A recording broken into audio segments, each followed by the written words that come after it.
السلام علیکم ورحمۃ اللہ وبرکاتہ۔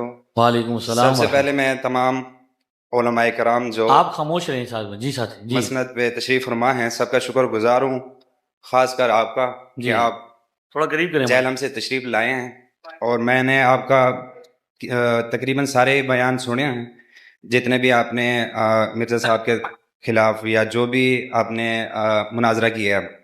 تو میرا سوال یہ ہے کہ جو غوث پاک کے طرف کرامات منسوب کی جاتی ہیں 1931 سے لے کر 2024 تک، ہمارے علماء کرام ہمارے ہی مسلک کے جیسے کہ ڈاکٹر طاہر القادری صاحب ہو گئے، حنیف قریشی صاحب ہو گئے، علامہ آصف جلالی صاحب ہو گئے، اس کے علاوہ اور بھی دیگر علماء کرام جو بڑے بڑے ہیں، جو ریسرچر ہیں، یہ نہیں ہے کہ صرف پڑھے لکھے ہیں، بہت بڑے ریسرچر ہیں، تو انہوں نے بھی غوث پاک کی طرف یہ جو کرامات منسوب کی تھیں کہ ان غوث پاک کا جو دھوبی والا قصہ ہے، کہانی ہے، اور کہ ان کا جو دھوبی تھا وہ فوت ہوا، قبر میں گیا تو ان سے پوچھا گیا کہ من ربو کا، یا جو 3 سوال ہوتے ہیں، تو اس نے کہا کہ میں غوث پاک کا دھوبی ہوں، تو مجھے تو ان چیزوں کے بارے میں پتہ نہیں ہے۔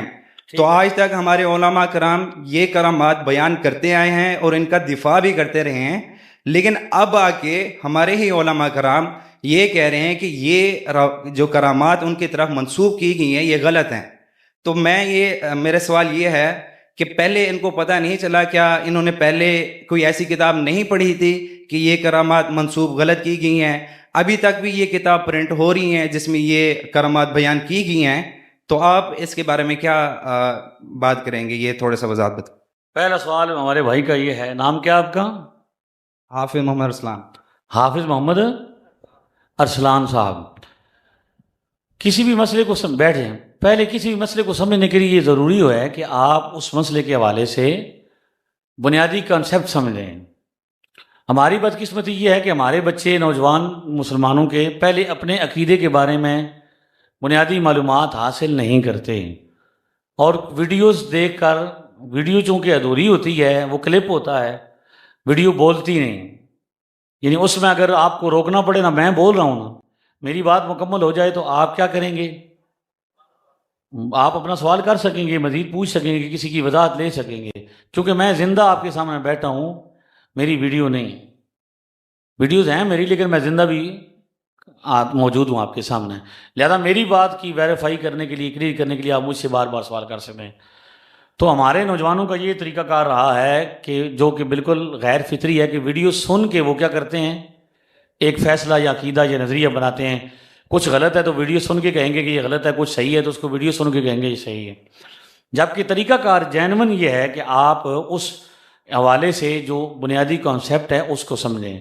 اب آپ نے میری بات کو پوری توجہ سے سننا ہے، بات سمجھ آ جائے تو ایکسیپٹ کر لینی ہے، نہیں آئے تو پھر دوبارہ آپ اس کو کر لیں گے، سوال کر لیں گے، لیکن درمیان میں کیونکہ یہ تو نہ مناظرہ ہے نہ مکالمہ ہے، لوگ ہمیں زبردستی بناتے ہیں کہ ابھی بھی آپ نے کہا کہ میں نے آپ کے مناظرے سنے ہیں، مناظرہ ہم کبھی بھی نہیں کرتے بچوں کے ساتھ مناظرہ نہیں ہوتا، وہ تو بیچارے سادے سیدھے بندے ہوتے ہیں، آپ جیسے ہم ان کی ہمدردی ہے ہمیں، تو بچوں کو سمجھانے کے لیے ان کے ساتھ ہم گفتگو کرتے ہیں، کویسچن اینڈ آنسرز۔ ابھی آپ نے کویسچن کیا، میں اس کا جواب دے رہا ہوں، تو یہ سوال جواب کی نشست ہے، یہ مناظرے یا مکالمے کی نہیں ہے۔ مناظرے کے لیے کم از کم کچھ شرائط ہوتی ہیں، ماحول ہوتا ہے، برابر کے بندے کے علمی لیول دیکھا جاتا ہے، بھئی کیا حساب، پھر بات ہوتی ہے۔ تو آپ ہمارے بچے ہیں، ہمیں آپ کو بات سمجھانی ہے، الجھانی نہیں۔ اتنی دیر میں نے بیان کیا، اس میں میرا یہی کیا تھا، مدعا تھا کہ بھئی بات سمجھنے کے لیے صاحب علم بات سمجھائے گا، جاہل بندہ بات کو الجھائے گا۔ اب اس کانسیپٹ کو سمجھیں کہ جتنی بھی کرامات ہیں، اب کرامت یا معجزہ یہ 2 الفاظ ہیں، فرق یہ ہے، صرف اتنا فرق ہے کہ کرامت ظاہر ہوتی ہے کس سے؟ انبیاء سے، اور نہیں معجزہ ظاہر ہوتا ہے انبیاء سے، اور کرامت ظاہر ہوتی ہے اولیاء سے، ٹھیک ہے، یہ کانسیپٹ ہے۔ ورنہ اظہار میں دونوں ایک ہی چیزیں ہیں، کہ دونوں روٹین کی چیزیں نہیں، دونوں خلاف عقل بھی ہیں، کہ عقل اس کو بظاہر تسلیم نہیں کرتی کہ ایسا عام طور پر ہوتا نہیں ہے۔ مثلا بغیر باپ کے بچہ پیدا نہیں ہوتا، یہ فطرت ہے کہ میاں اور بیوی کے ملاپ سے بچہ پیدا ہوتا ہے، یہ قانون قدرت ہے، انا خلقناکم من ذکر و انثی، اے انسان ہم نے آپ کو کس سے بنایا لوگوں؟ ایک مرد اور عورت سے پیدا کیا۔ تو یہ قانون قدرت ہے، روٹین کا قانون یہ ہے کہ بچہ پیدا ہوتا ہے ماں باپ کے ملاپ سے، بغیر باپ کے بیٹا پیدا۔ لیکن معجزہ یہ ہے، کرامت یہ ہے، کرامت یہ حضرت مریم کی کرامت ہے، کیونکہ آپ نبیہ تو نہیں ولیہ ہیں۔ کرامت یہ ہے کہ بغیر باپ کے بیٹا پیدا ہوا، حضرت مریم کی کرامت، قرآن پاک نے اس کو بیان کیا۔ اب یہ قرآن پاک میں موجود ہے۔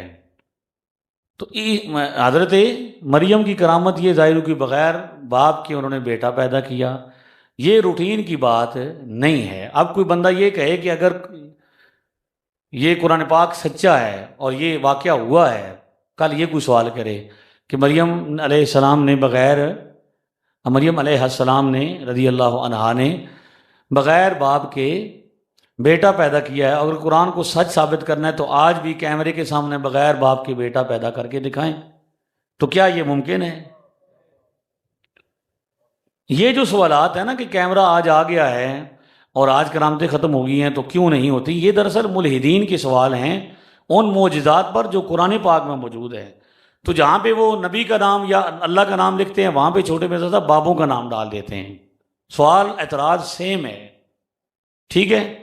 تو کرامت یا معجزہ روٹین کی چیز نہیں ہے، یہ ہر روز نہیں ہوتی، مرضی سے نہیں ہوتی، اللہ کی مرضی سے ہوتی ہے جب وہ چاہتا ہے۔ بغیر باپ کے بیٹا پیدا، اولاد پیدا نہیں ہوتی۔ اللہ نے بغیر باپ کے حضرت حوا کو، بغیر ماں کے حضرت حوا کو پیدا کیا، بلکہ بغیر ماں باپ کی اولاد پیدا نہیں ہوتی، یہ روٹین ہے۔ لیکن آدم علیہ السلام کو اللہ تعالیٰ نے بغیر ماں باپ کے پیدا فرمایا۔ تو اللہ کی قدرت یہ ہے کہ وہ چاہے تو ایک پتھر سے اونٹنی پیدا کر دے، پتھر سے کبھی بھی جانور نہیں نکلتے، لیکن قرآن پاک میں موجود ہے کہ حضرت صالح علیہ السلام کی اونٹنی پتھر سے پیدا ہوئی۔ ملحد یہ کہتا ہے کہ بھئی اگر یہ قرآن سچا ہے تو آج کیوں نہیں اونٹنی یا کوئی جانور پتھر سے پیدا ہوتا؟ کیمرہ لگاؤ اور چیک کرو کہ کب پیدا ہوتا ہے۔ جب سے کیمرہ آیا تو پتھر سے اونٹنی پیدا ہونا ختم ہو گئی۔ تو یہ کاپی پیسٹ ہے ٹوٹل ملحدین کا جو یہ لوگ کر رہے ہیں۔ کرامت یا معجزہ ہے ہی کیا؟ خلاف عادت ہے، روٹین کی بات نہیں کہ جب بندہ چاہے، اور یہ فرمائش پہ بھی نہیں ہوتی کہ بندہ کہے جی کر کے دکھاؤ، جیسے چھوٹے مرزا صاحب کہتے ہیں کہ جی ابھی کر کے دکھاؤ، آج کر کے دکھاؤ۔ آج کیوں نہیں ہو رہی؟ وہ کہتے ہیں کہ بھئی اگر ولی اللہ اتنے تگڑے ہیں اور ان کی کرامت ہے تو یہ وہ کہتے ہیں بھئی انہوں نے اشارہ کیا تو یوں ہو گیا، تو اشارہ تو یوں ہو گیا، تو وہ مارگلہ کی پہاڑیاں آج اشارے سے اٹھا کر نہیں، وائٹ ہاؤس کو اٹھا کر مرگلہ کی پہاڑیوں پہ کیوں نہیں رکھ دیتے؟ جس دن وہ رکھیں گے میں مان جاؤں گا۔ اویس نام کا ملحد ہے لاہور کا، اس نے چھوٹے مرزا صاحب کو چیلنج کیا کہ ولیوں کو تو آپ نہیں مانتے لیکن اللہ کو تو آپ مانتے ہیں، تو آپ دعا کریں کہ اللہ تعالی وائٹ ہاؤس کو اٹھا کر مارگلہ کی پہاڑیوں پہ رکھ دے۔ جس طریقے سے آپ ولیوں کو چیک کر رہے ہیں اللہ کو بھی چیک کر لیں۔ یہ کون کہہ رہا ہے ان کو؟ ایک ملحد کہہ رہا ہے۔ میرے بچے، ہمارا بنیادی مقدمہ یہ ہے کہ کرامت جو ہوتی ہے نا وہ کیا ہوتی ہے؟ اب حضور علیہ الصلوۃ والسلام کے زمانے میں بھی پچھلی امتوں کے کیا ہوئے ہیں؟ کرامتیں بیان ہوئی ہیں۔ میری طرف دیکھو نا تو ہنستے بھی نہیں ہو، دیکھتے بھی نہیں ہو۔ سنو، جب میں آپ سے بات کر رہا ہوتا ہوں آپ اور سوچ رہے ہوتے ہیں نا بات، تو وہ آپ بات سمجھیں، میری بات کو دل میں اتاریں گے، سمجھیں گے، اللہ کرے گا سمجھ آ جائے گی، نہ ہوئی تو پھر آ جاؤں گا میں 7 مرتبہ بھی بلاؤ گے میں آ جاؤں گا، میں پردہ نہیں کرتا، میری کنڈی کھلی ہوئی ہے، میں آ جاؤں گا۔ میرے پیارے بچے، گزارش یہ ہے کہ کرامت اب یہودیوں نے مانگی، 6 پارے میں ہے کہ انہوں نے مطالبہ کیا نبی پاک صلی اللہ علیہ وسلم سے کہ ہمیں حکم یہ ہے کہ ہم اس کو نبی مانیں گے جس کی قربانی کو آسمان سے آگ آ کے کھا جائے گی۔ ڈیمانڈ یہ تھی کہ محمد الرسول اللہ صلی اللہ علیہ وسلم اگر نبی ہیں تو وہ ایک قربانی کریں اور آسمان سے آگ آ کے قربانی کو کھا جائے، تو ہم کیا کریں گے؟ اب مجھے بتائیے کہ اللہ قادر مطلق ہے؟ اللہ چاہتا نبی پاک کو حکم دیتا کہ میرے محبوب ایک بکرا ذبح کرو، ہم آگ بھیج دیں گے، پہلے بھی تو وہی بھیجتا تھا نا پچھلی امتوں کی طرح۔ تو ہم ایک آگ بھیج دیں گے، وہ آگ آ کے کیا کر جائے گی؟ بکرے کو کھا جائے گی، یہودی سارے مسلمان ہو جائیں گے۔ انہوں نے یہ کہا، لیکن اللہ نے ایسا نہیں فرمایا۔ اللہ نے فرمایا کہ یہ نہیں ہے، انما الآیات عند اللہ، نشانیاں یا کرامتیں یا معجزات اللہ کی طرف سے ہیں، لہذا ہمیں نہ آزماؤ۔ اللہ کا کام ہے بندوں کو آزمائے، بندوں کا کام نہیں کہ وہ اللہ کو آزمائیں۔ اللہ نے یہودیوں کے مطالبے پر کرامت کا معجزے کا اظہار نہیں کیا، کیونکہ یہ ثابت ہو چکا کہ جن کے سامنے چاند کے ٹکڑے ہوئے انہوں نے کرامت معجزہ دیکھ کے بھی نہیں مانا۔ دیکھ کے ماننے والے مانا نہیں کرتے، مطالبے نہیں کرتے۔ ماننے والے وہ ہوتے ہیں جو بن دیکھے مانتے ہیں۔ یؤمنون بالغیب، بخاری میں موجود ہے، صدیق اکبر کے پاس وہ آئے کافر منافق، انہوں نے کہا کہ بھائی تیرے صاحب تو یہ کہہ رہے ہیں کہ ایک رات میں، جیسے آج غوث پاک کی کرامت بھی انکار ہوتا ہے نا، بھائی نہ کوئی سواری ہے نہ کوئی بڑا سسٹم ہے، تو ایک رات میں ایک بندہ کیسے راتوں رات مسجد اقصی سے مسجد حرام سے ہو کر آ جاتا ہے؟ تو کیا یہ عقلی طور پر ممکن ہے؟ روٹین کی بات تو نہیں تھی نا، کرامت تھی، معجزہ تھا۔ تو اللہ کے محبوب نے جب یہ دعویٰ فرمایا کہ ہم معراج کر کے آئے ہیں، تو کافر اور منافق کیا تھے؟ بلکہ روایت میں آتا ہے کہ کچھ لوگ بھی اسلام سے جو نئے داخل ہوئے تھے وہ پھر گئے کہ یہ کیسے ہو سکتا ہے، کمزور تھے وہ۔ لیکن جب صدیق اکبر نے سنا تو بخاری کی لفظ ہیں لئن قال صدقہ، اگر میرے سونے محبوب نے فرمایا تو پھر سچ فرمایا۔ یہ بھی نہیں فرمایا کہ میں جا کے حضور سے پوچھتا ہوں تم ایسے ہی کہہ رہے ہو، فرمایا کہ حضور کا فرمان ہے تو ایمان والے وہ ہیں جو بن دیکھ کے مانتے ہیں، وہ کیمروں کی فرمائشیں نہیں کرتے۔ پہلی بنیادی بات یہ ہے کہ کرامت میرے بھائی روٹین کی چیز نہیں ہے۔ اللہ تعالیٰ کبھی کبھار اپنے نبیوں یا ولیوں کی شان کا ظاہر کرنے کے لیے کیا کرتا ہے؟ ظاہر کرتا ہے۔ لہٰذا اس کے لیے اب نبی پاک کے سامنے بھی پچھلی امتوں کے کچھ ایسے واقعات بیان ہوئے، اس کے بارے میں حضور صلی اللہ علیہ وسلم نے یہ نہیں فرمایا کہ بھائی پچھلے لوگ مانتے آئے ہیں تو ہم بھی مانیں گے۔ فرمایا کہ وہ چیز جو ہماری شریعت کے موافق ہے ہم اس کو مانیں گے، جو شریعت کی مخالف ہے ہم اس کو۔ تو اب چونکہ جو کرامات ہیں اس کے بارے میں ہمارا بھی موقف یہی ہے کہ اب جب سے غوث پاک رضی اللہ تعالیٰ عنہ کے زمانے میں ہم تو نہیں ہوئے نا، بعد میں لوگوں نے بیان ہی کیا ہے سینہ بسینہ، اس کرامت میں اگر کوئی ایسی چیز موجود ہے جو شریعت سے ٹکرا رہی ہے، ٹھیک ہے، خلاف شرع کہ غوث پاک نے کہا کہ میں نماز نہیں پڑھتا تم بھی نہ پڑھا کرو، اگر ایسی کوئی بات ہے، ٹھیک ہے، تو اس کے بارے میں تو یہ کہیں گے۔ لیکن وہ بات جو صرف کیا ہے خلاف واقعہ ہے، مطلب ہی یہی ہے کہ وہ کیا ہوگی؟ واقع کے خلاف ہوگی، اس میں ماننے میں حرج کیا ہے؟ اب دھوبی والا واقعہ ہم نے بیان نہیں کیا، ہماری کتابوں میں نہیں ہے، یہ تھانوی صاحب کی کتاب میں ہے۔ ہمارے لوگ بطور حجت، بطور الزامی طور پر اس کو بیان کرتے ہیں کہ آپ کے مولوی صاحب نے یہ لکھا ہے کہ غوث پاک کے دھوبی کو، لیکن میں آپ کو یہ ثابت کر دیتا ہوں، ابن ماجہ میں روایت موجود ہے، نبی پاک فرماتے ہیں قیامت میں جہنمیوں کی صفیں بنی ہوں گی اور جنتیوں کی صفیں الگ، فیصلے ہو چکے ہوں گے کہ جنتی جنتی، جہنمی جہنمی۔ اس دوران ایک بابا جنتی جہنمیوں کے درمیان سے گزرے گا، ایک بندہ کہے گا کہ مجھے پہچانیے بابا جی، میں نے آپ کو پانی پلایا تھا، فیشفعہ، بابا اس کو جنت میں لے کے جائے گا۔ ایک بندہ کہے گا میں نے آپ کو وضو کرایا تھا، بابا اس کو بھی جنت میں لے کے جائے گا۔ ایک بندہ کہے گا میں نے آپ کا ایک کام کیا تھا، میں نے آپ کو وہ اس وقت کام بھیجا تھا آپ نے، بابا اسے بھی جنت میں۔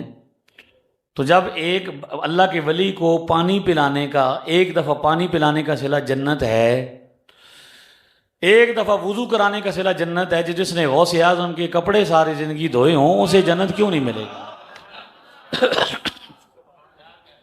یہ ثبوت ہے، ٹھیک ہے۔ واقعہ ہوا ہے یا نہیں ہوا اس کا میں گواہ نہیں، میں نے اس کو سنا ہے، اس کو آپ کو انٹرپریٹ کر دیا، کیونکہ ہر چیز بیان نہیں ہوتی کتابوں میں، کتابیں بیٹے انسان لکھتے ہیں، کچھ باتیں رہ جاتی ہیں، کچھ لکھی جاتی ہیں، ٹھیک ہے۔ تو ٹوٹلی جو واقعات بیان ہوتے ہیں اس میں کیا ہے کہ غوث پاک نے کہا کہ میرے پاس مدرسے کے پاس سے گزرنے والا بندہ جنتی ہے، میرا کوئی مرید جہنم میں نہیں جائے گا، اس میں کیا خلاف بات ہے؟ خلاف شرع بات ہے۔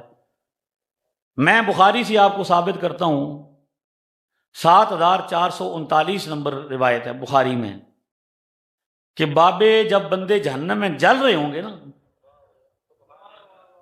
جہنم میں بندے جل رہے ہوں گے، تو اس وقت نبی پاک فرماتے ہیں ما انتم بے اشد علی مناشد، بخاری کو نہیں آتی، فما انتم بے اشد علی مناشدۃ فی الحق قد تبین لکم یوم من المؤمن یوم الجبار، تم حق کا مطالبہ کرنے میں مجھ سے اتنے زیادہ شدید نہیں ہو جتنے حق کا مطالبہ کرنے میں اس دن مومن بزرگ اولیاء کرام اللہ کی بارگاہ میں مطالبہ کریں گے۔ کیا مطالبہ کریں گے؟ فَإِذَا رَأَوْا أَنَّهُمْ قَدْ نَجَوْا فِي إِخْوَانِهِمْ، یہ بخاری کی روایت ہے، جب وہ یہ دیکھیں گے کہ ہمارے بھائی کچھ نجات پا گئے اور ہم جنت میں ہیں اور ہمارے کچھ بھائی کدھر چلے گئے، تو وہ عرض کریں گے کہ یا اللہ ہمارے بھائی جنت میں ہیں، ہم جنت میں ہیں، کانوا اخواننا، وہ تو ہمارے بھائی تھے، یصلون معنا، ہمارے ساتھ نمازیں پڑھتے تھے، ویصومون معنا ویعملون معنا، ہمارے ساتھ روزے رکھتے تھے، ہمارے ساتھ عمل کرتے تھے، تو ہم جو ہیں ان کے کیا کریں گے، ان کے پاس وہ ان کو جنت میں لے کے جائیں گے۔ اللہ انہیں فرمائے گا کہ تم جہنم میں جاؤ، من کان فی قلبہ نصف دینار مسقال دینار فاخرجوہ، 3 پھیرے بابے ماریں گے، پہلے پھیرے میں ان کو نکال کے لائیں گے جن کے دلوں میں 1 دینار کے برابر ایمان ہے، پھر دوسرے پورے میں من کان فی قلبہ نصف دینار، جن کے دل میں آدھے دینار جتنا ایمان ہے، اور تیسرے پھیرے میں ان کو نکال کے لائیں گے من کان فی قلبہ مسقال ذرۃ، جس کے دل میں ذرہ برابر ایمان ہے۔ اب کرامت دیکھیں، غوث بابا خواجہ معین الدین اجمیری کی روایت بیان کی جاتی ہے کہ کافر ہندو سے جب مناظرہ ہوا پنڈت سے، تو آپ نے فرمایا کہ آگ کی عبادت کیوں کرتے ہو؟ تو اس نے کہا جی آگ اس لیے عبادت کرتا ہوں کہ تگڑی ہے، جلا دیتی ہے۔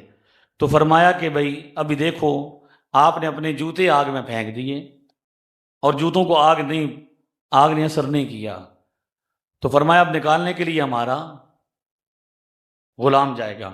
خادم گیا اور نکال کے لایا، آگ میں واپس آ گیا سلامت۔ جہنم کی آگ دنیا کی آگ سے زیادہ سخت ہے، بابے 3 مرتبہ بخاری کے مطابق جائیں گے جہنم میں، انہیں آگ ٹچ تک نہیں کرے گی۔ سبحان اللہ، آگ رہے یار حافظ جی، آگ نہ سبحان اللہ، اللہ اکبر آگ سے، چل اللہ اکبر آگ سے، ٹھیک ہے بکرا تو بکر لینے، بات سمجھ آئیے نہیں آئی؟ بات یہ ہے میرے بھائی کہ یہ کرامت ہے کہ نہیں؟ آج ہم کریں نا کہ جہنم میں جائیں گے یہ آگ، تو یہ کیسے ہو سکتا ہے؟ تو یہ کرامت ہے نا۔ دوسری بات یہ ہے کہ بھائی دلوں کے، یہ زیادہ تر کرامتیں یہ ہوتی ہے کہ بابا جی نے دل کی بات جان لی، یہی کہتے ہیں، وہ کیسے جان سکتے ہیں؟ بخاری کی یہ حدیث سے ثابت ہو رہا ہے کہ کس کے دل میں کتنا ایمان ہے، دینار کے برابر ہے، نصف دینار کے برابر ہے، یا ذرہ برابر ہے، بابے اللہ کی عطا سے یہ بھی جانتے ہیں۔ تو میرے پیارے بھائی کرامت کے بارے میں یہ ہوگا کہ جو شریعت سے ٹکرائے گی ایسا بیان ہوگا۔ مثلا سیدی اعلی حضرت سے پوچھا گیا کہ ایک شخص یہ کہتا کہ غوث پاک رضی اللہ تعالیٰ عنہ نے روحوں کا تھیلا چھین لیا اس سے، حضرت اسرائیل سے، تو یہ روایت کیسی ہے؟ تو فرمایا یہ روایت ابلیس کی گھڑی ہوئی ہے۔ بات سمجھ آ رہے ہیں؟ وہ چیز جو ایسی بیان ہوگی، لوگ بیان کرتے ہیں، اب کس کس کا منہ بند کیا جائے، بیانات ہوتے ہیں، لہذا کرامات حق ہیں، کرامات ثابت ہیں۔ اب میں آپ سے پوچھتا ہوں کہ کیا 1 دن کا بچہ بول سکتا ہے؟ بولو نا یار، نہیں نا بول سکتا۔ آپ بھی کیا کہیں گے؟ 1 دن کا بچہ نہیں بول سکتا؟ جی نہیں چھوڑ دیں، ایسا نہ کریں، ہمارا بچہ ہے، ہمارا اپنا بچہ ہے سارے، نہیں کوئی بات نہیں، کوئی بات، آپ بیٹھیں بیٹے، خوش طبی کر رہے ہیں۔ 1 دن کا یہ اس طرح کی بات نہیں ہے، 1 دن کا بچے نہیں بول سکتا میرے بیٹے، آپ نے کہا نہیں بول سکتا۔ اور اگر کوئی کرامت بیان کرے کہ بابا جی نے 1 دن دے بچے نو کلام کروایا تو کہیں گے بھئی آج کیمرہ لاؤ تو آج بلاؤ، لیکن صحیح مسلم میں لکھا ہے، ٹھیک ہے، کہ 1 دن کا بچہ بولا، صحیح مسلم میں نبی پاک نے بتایا پچھلی قوم کا کرامت، پچھلے بابے کی، بنی اسرائیل کے بابے کی، کہ بابا جریج آستانے پہ بیٹھتا تھا اور اس کو لوگ کیا کرتے تھے، مانتے تھے کہ بڑا بابا ہے، بزرگ ہے، تو وہ کیا ہوتا تھا، اس کے پاس لوگ آتے تھے، تو ایک دن اس کی والدہ آ گئی، اسے بلایا، کیونکہ اماں بڑی شے ہے. پھر باتیں بچے میری گل سن، ماں نے بلایا. جریج نے کہا کہ ایک طرف اللہ کی عبادت ہے، دوسری طرف ماں ہے، تو میں اللہ کی عبادت کروں گا، باہر نہیں آئے. اماں نے بدعا دی کہ یا اللہ یہ مرے نہیں جب تک بری عورت کا منہ نہ دیکھے. ماں بدعا دے کے چلی گئی. ماں ہے، ولی کو بھی بدعا لگ جاتی ہے. کچھ دن کے بعد حضور فرماتے ہیں کہ ایک عورت آئی جو فاحشہ تھی، اس نے ایک بابا جی کو باہر بلایا، بابا جی باہر نہیں آئے. وہ اوپر پہاڑ پہ گئی، ایک چرواہے کے ساتھ منہ کالا کیا. 9 مہینے کے بعد ایک دن کا بچہ لے کے بابا جی کے آستانے کے باہر آ گئی اور لوگوں سے کہا کہ یہ بچہ اس بابے کا ہے، تہاڈا اے بابت ہے، شے ہی کو نہیں. کون کہتا ہے یہ تہاڈا اے بابت ہے، شے ہی کو نہیں؟ یہ تو نیک بنا پھر رہا ہے. خاندان والے آئے، انہوں نے بابے کو باہر بلایا، بابا جی نہیں آئے، تو بابا جی کا آستانہ توڑنا شروع کر دیا، آگ لگا دی. بابا جی باہر آئے اور آ کے پوچھا کیا ماجرا ہے؟ تو لوگوں نے کہا سل حاضی ہی، اس سے پوچھو یہ کیا کہہ رہی ہے. بابا جی نے جب سارا ماجرا دیکھا تو حضور فرماتے ہیں فتبسما، بابا جی مسکرائے. میرا وجدان یہ کہتا ہے بابا جی تاں مسکرائے کہ آئے نہیں مائے. بابا جی نے کیا کہا؟ بھئی ماں بڑی شے ہے، مائے بدعا دے گئی ہیں. فرمایا چلو کیا ماجرا؟ اس نے کہا یہ ایک دن کا بچہ ہے اور یہ کہتا ہے کہ آپ کی تو شادی نہیں ہوئی، بغیر نکاح کے آپ کے ساتھ تعلق قائم کیا ہے، لہذا آپ مجرم ہیں. تو بابا جی نے کہا کہ بھئی میں بتاؤں یا یہ بتائے؟ سہیں گے ہو، میں بتاؤں یا یہ بتائے؟ تو فتح فی بطنی ہی، بابا جی نے اس کی دھنی پہ ہاتھ رکھا، یا ایک روایت میں کہ فماسا راس الصبی، سر پہ ہاتھ رکھا. بابے آج بھی سر پہ ہاتھ رکھ کے دم کرتے ہیں. سر پہ ہاتھ رکھ کے کہا بھائی بچے تو دس، کل من ابو کا، تیرا باپ کون ہے؟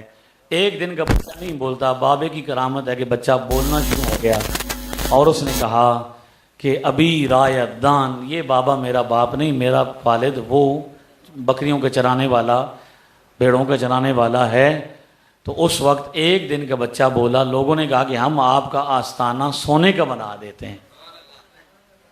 تو حضور نے اعتراض نہیں کیا. انہوں نے عرض کی، بھائی بزرگوں نے کہا کہ جناب جیسا پھیلے تھا ویسے ہی بنا دو، سونے کی ضرورت نہیں ہے. اب یہ کرامت ہے.